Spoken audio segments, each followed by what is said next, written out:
This video shows how to adjust the hub gears. Adjusting the hub gears is a piece of cake.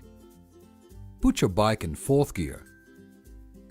On the rear axle you will see 2 yellow stripes. These will have to line up.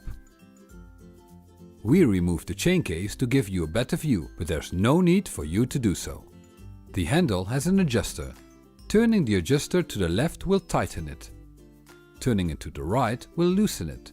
Make sure you're turning in the correct way. Keep turning until the stripes align.